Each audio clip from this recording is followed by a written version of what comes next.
నమస్కారం. ఈరోజు మనం శ్రామికుల సంక్షేమంలో చాలా ముఖ్యమైన ఒక చట్టం గురించి మాట్లాడుకుందాం. అదే 1923 ఉద్యోగుల పరిహార చట్టం. అవునండి. మన దగ్గరున్న సమాచారం ప్రకారం దీని అసలు ఉద్దేశ్యాలేంటి, ఇది ఎవరికి వర్తిస్తుంది, ఎప్పుడు పరిహారం వస్తుంది, ఇలాంటివన్నీ కాస్త వివరంగా చూద్దాం. తప్పకుండా. ఇది కేవలం ఒక చట్టం అని చెప్పడం కంటే ఒక సామాజిక భద్రతా వ్యవస్థ అనడం కరెక్టేమో.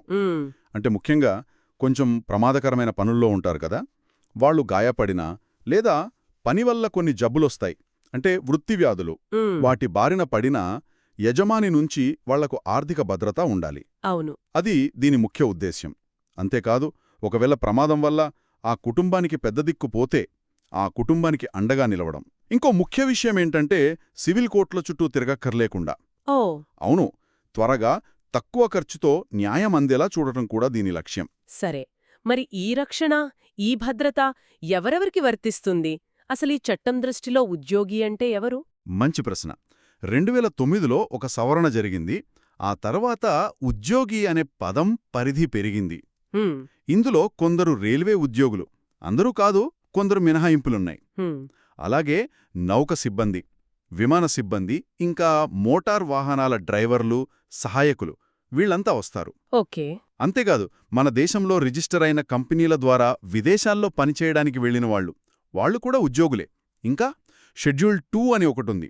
అందులో చాలా రకాల పనులు పేర్కొన్నారు. ఆ పనులు చేసేవాళ్లంతా దీని కిందకొస్తారు. అంటే చాలామంది ఉన్నారన్నమాట. అవును. అయితే ఒక్క విషయం, మన సాయుధ దళాల సభ్యులున్నారు కదా, వాళ్లకు మాత్రం ఇది వర్తించదు. ఓకే, అది స్పష్టమైంది. మరి యజమాని ఎప్పుడు పరిహారం చెల్లించాల్సొస్తుంది? ఆ బాధ్యత ఎప్పుడు మొదలవుతుంది? ప్రధానంగా 2 సందర్భాలున్నాయి. ఒకటి, ఉద్యోగికి షెడ్యూల్ 3లో చెప్పిన వృత్తి సంబంధ వ్యాధి ఏదైనా వస్తే. వృత్తి వ్యాధి, ఓకే. అవును, ఆక్యుపేషనల్ డిజీజ్ అంటారు. దీనికి కొన్ని షరతులున్నాయి మళ్ళీ. అంటే కొన్ని రకాల వ్యాధులకైతే కనీసం 6 నెలలైనా ఆ పనిలో ఉండుండాలి.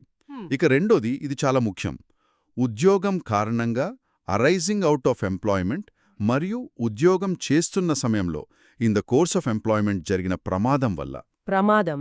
అవును, ప్రమాదం వల్ల ఉద్యోగికి ఏదైనా వ్యక్తిగత గాయమైతే ఈ 2 సందర్భాల్లో యజమాని బాధ్యత వహిస్తాడు. ఈ ఉద్యోగం కారణంగా ఉద్యోగం చేస్తున్న సమయంలో అనేవి కొంచెం కన్ఫ్యూజింగ్గా అనిపిస్తాయి కదా కొన్నిసార్లు. అవును, కొంచెం జాగ్రత్తగా అర్థం చేసుకోవాలి. వీటిని కొంచెం విడమరిచి చెప్తారా? తప్పకుండా. ప్రమాదం అంటే మనం ఊహించనిది, అనుకోకుండా జరిగే సంఘటన. ఓకే. ఆ గాయమంటే కేవలం శారీరక గాయమే అవసరం లేదు. కొన్నిసార్లు తీవ్రమైన మానసిక ఒత్తిడి, షాక్, అది కూడా గాయం కిందికే రావచ్చు. ఇక ఉద్యోగం కారణంగా అంటే చేస్తున్న పనికి జరిగిన ప్రమాదానికి మధ్య ఒక ప్రత్యక్ష సంబంధం ఉండాలి.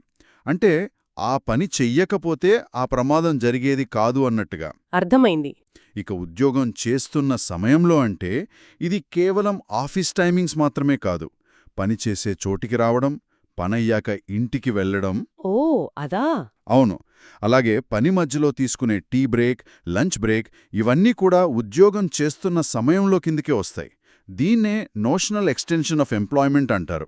నోషనల్ ఎక్స్టెన్షన్ ఆఫ్ ఎంప్లాయ్మెంట్ అంటే పనివేళలు కాకపోయినా పనికి సంబంధించిన ప్రయాణంలో, విరామంలో జరిగినా వర్తిస్తుందన్నమాట. కరెక్ట్. ఇది చాలా మందికి తెలియని విషయం అనుకుంటా. అవును, చాలా ముఖ్యమైన పాయింట్ అది. మరి గాయాల వల్ల వైకల్యం వస్తుంది కదా, దాన్నెలా వర్గీకరిస్తారు? రకాలుంటాయా? ఉంటాయి. చట్టం ప్రకారం వైకల్యాన్ని, అంటే డిజేబుల్మెంట్ని ప్రాథమికంగా 2 రకాలుగా చూస్తారు. పాక్షిక వైకల్యం, పార్షియల్ డిజేబుల్మెంట్, సంపూర్ణ వైకల్యం, టోటల్ డిజేబుల్మెంట్. పాక్షికం, సంపూర్ణం. ఓకే.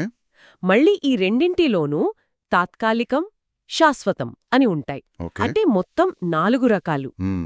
గాయం వల్ల ఉద్యోగి సంపాదించే శక్తి ఎంత తగ్గింది అనేదాన్ని బట్టి ఇది నిర్ణయిస్తారు.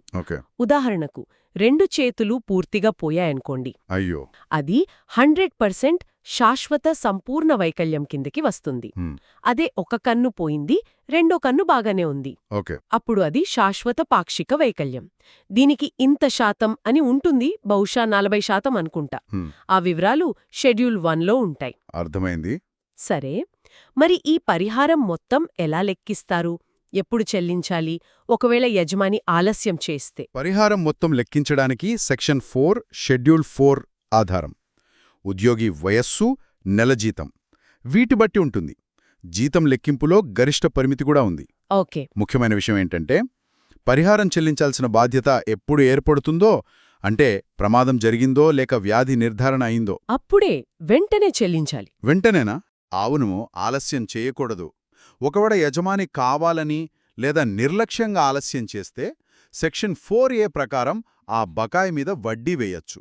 అంతేకాదు, కమిషనర్ అవసరమనుకుంటే అదనంగా 50% వరకు జరిమానా కూడా విధించవచ్చు.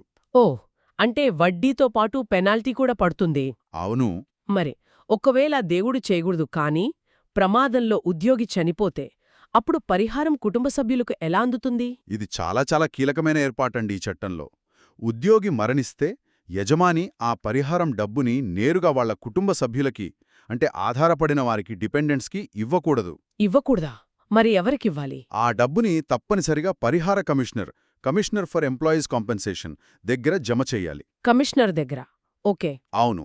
చట్టం ప్రకారం ఎవరు అర్హులైన ఆధారపడినవారు అంటే వితంతువు, మైనర్ పిల్లలు, ఆధారపడిన తల్లిదండ్రులు ఇలా ఎవరున్నారో గుర్తించి వారికి ఆ డబ్బుని సక్రమంగా పంచే బాధ్యత మొత్తం కమిషనర్దే. ఇది సెక్షన్ 8లో స్పష్టంగా ఉంది. అంటే మధ్యవర్తిలాగా ఉండి అర్హులకే అందేలా చూస్తారన్నమాట. ఇది మంచి ఏర్పాటు. ఖచ్చితంగా. లేకపోతే కుటుంబ సభ్యుల మధ్య గొడవలు రావచ్చు, లేదా ఎవరైనా మోసం చేసే అవకాశం ఉంటుంది. నిజమే. మరి అన్నిసార్లు యజమాని చెల్లించాల్సిందేనా లేక ఏమైనా మినహాయింపులు కూడా ఉన్నాయా? ఉన్నాయి. కొన్ని మినహాయింపులున్నాయి.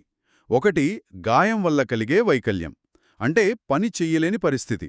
3 రోజుల కన్నా తక్కువ ఉందనుకోండి, అప్పుడు పరిహారం రాదు. చిన్న గాయాలకు వర్తించదన్నమాట. ఓకే. అలాగే ప్రమాదం ఉద్యోగి తప్పు వల్ల జరిగితే, అంటే అతను మద్యం తాగి ఉండటం, లేదా డ్రగ్స్ తీసుకోవడం వల్ల, లేదా సేఫ్టీ రూల్స్ని కావాలనే పాటించకపోవడం వల్ల. ఉద్దేశపూర్వకంగా? అవును, ఉద్దేశపూర్వకంగా భద్రతా నియమాలను అతిక్రమించడం, లేదా సేఫ్టీ గార్డులు, పరికరాలు లాంటివి కావాలని తీసేయడం వల్ల గాయమైతే అప్పుడు యజమానికి బాధ్యత ఉండదు. కానీ ఆ ప్రమాదం వల్ల ఉద్యోగి చనిపోయినా, లేదా శాశ్వత సంపూర్ణ వైకల్యం వచ్చినా అప్పుడు ఉద్యోగి తప్పున్నా సరే యజమాని పరిహారం చెల్లించాల్సిందే. ఓ, అదా సంగతి. అంటే మరణం లేదా పూర్తి వైకల్యం వస్తే మాత్రం ఉద్యోగి తప్పున్నా పరిహారం వస్తుంది. అవును. ఇంకో మినహాయింపేంటంటే ఉద్యోగి ఇదే విషయంపై సివిల్ కోర్టులో కేసు వేసినా, లేదా యజమానితో చట్టప్రకారం ఏదైనా ఒప్పందం, సెటిల్మెంట్ చేసుకున్నా మళ్ళీ ఈ చట్టం కింద క్లెయిమ్ చేయలేరు. రైట్. మరి ఏదైనా వివాదం వస్తే, అంటే అసలు బాధ్యత యజమానిదా కాదా, వైకల్యం ఎంత శాతం ఉంది, పరిహారం ఎంత ఇవ్వాలి, ఇలాంటివి తేల్చడమెలా? వీటికోసమే ప్రత్యేకంగా కమిషనర్లుంటారు. రాష్ట్ర ప్రభుత్వాలు నియమిస్తాయి. కమిషనర్లు? అవును, కమిషనర్ ఫర్ ఎంప్లాయీస్ కాంపెన్సేషన్. వాళ్ళకి దాదాపు సివిల్ కోర్టుకున్న అధికారాలన్నీ ఉంటాయి. సాక్షులను పిలిపించడం, డాక్యుమెంట్లు తెప్పించడం, విచారణ చేయడం. ఈ బాధ్యత, వైకల్యం స్థాయి, పరిహారం మొత్తం ఇలాంటివన్నీ కమిషనరే నిర్ణయిస్తారు. మామూలుగా ఈ విషయాల్లో సివిల్ కోర్టులు జోక్యం చేసుకోవు. అంతే, దాదాపు ఒక ప్రత్యేక ట్రిబ్యునల్ లాగా పనిచేస్తారన్నమాట. అంతే. అయితే కమిషనర్ ఇచ్చిన తీర్పుతో సంతృప్తి లేకపోతే అప్పీల్కి వెళ్ళొచ్చు. కానీ కేవలం ఏదైనా ముఖ్యమైన చట్టపరమైన ప్రశ్న, సబ్స్టాన్షియల్ క్వశ్చన్ ఆఫ్ లా ఉంటేనే హైకోర్టుకు అప్పీల్ చేయొచ్చు. అది సెక్షన్ 30 ప్రకారం. చాలా స్పష్టంగా వివరించారు. ముఖ్యంగా ప్రమాదకర పనుల్లో ఉన్నవాళ్లకు, వాళ్ల కుటుంబాలకు ఈ చట్టం ఒక పెద్ద భరోసా అనిపిస్తోంది.